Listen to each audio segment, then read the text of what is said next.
Hello friends, आज हम करेंगे नोवेला। तो शुरू करते हैं। Literary term, a tale or a short story is called novella. एक छोटी सी कहानी को नोवेला बोलते हैं। The term is particularly apply to the early tales of Italian and French writers. तो ये टर्म जो है पहले मतलब बहुत इटालियन और फ्रेंच राइटर्स के द्वारा अप्लाई की गई है, मतलब इसका यूज़ किया गया है। लाइक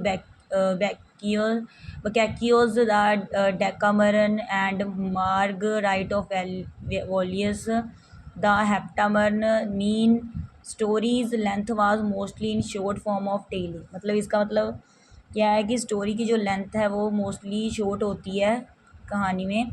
अब देखो ये जो है ना, ये एग्जांपल दी हुई है ऊपर, जो Boccaccios द डेकामरन है ना, द हेप्टामरन वाली। तो उसके बाद है कि इसका मतलब ये है कि इसकी लेंथ ज़्यादातर छोटी होती है। The writer wrote the story in is imaginary events. तो राइटर ने लिखता है, राइटर लिखता है स्टोरी अपनी, जो भी उसकी इमेजिनरी घटनाएं होती हैं। The later novel developed from this form and many of them were used as source material by English writers. तो लेटर जो नावल डिवेल्प हो गया फ्रॉम ए वाली फॉर्म से, मतलब ये नोवेला फॉर्म है ना, इससे नावल डिवेल्प हुआ है। एंड मैनी ऑफ देम, और भी बहुत सारी डिवेल्प हुई हैं टर्म्स जो कि सोर्स है मटेरियल का और यूज़ की गई हैं इंग्लिश राइटर्स के द्वारा। इसके साथ हम करेंगे गोथिक नावल।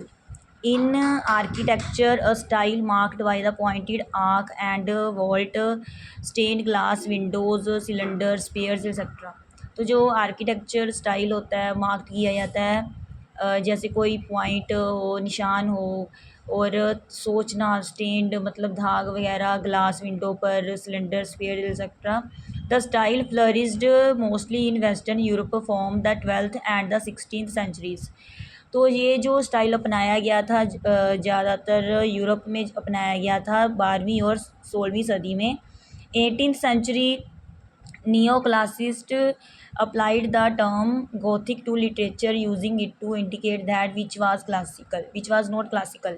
तो 18वीं सदी में जो नए क्लासिस्ट हैं उन्होंने ये लागू की थी, जो ये टर्म है गोथिक, और इसे यूज़ किया था इंडिकेट करने के लिए कि क्या क्लासिकल नहीं है।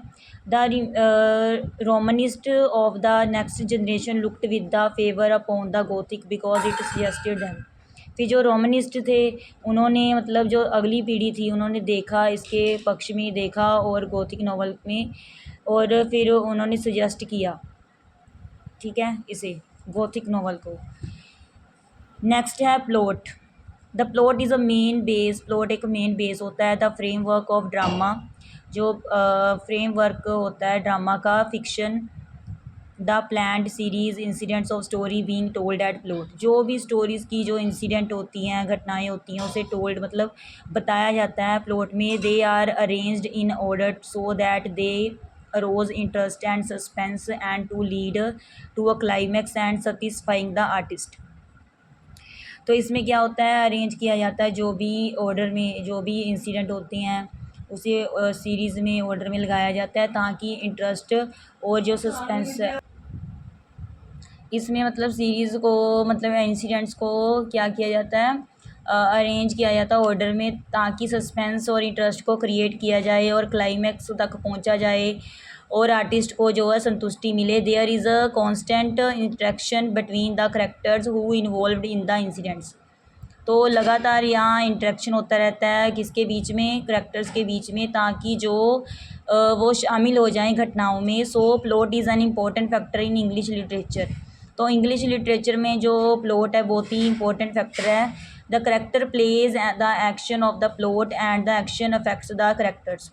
तो करेक्टर क्या प्ले करती हैं, एक्शन प्ले करती हैं प्लॉट के, और एक्शन अफेक्ट करती हैं करेक्टर्स को। But some author, writers and philosophers did not agree with this views that plot is necessary for drama and fiction।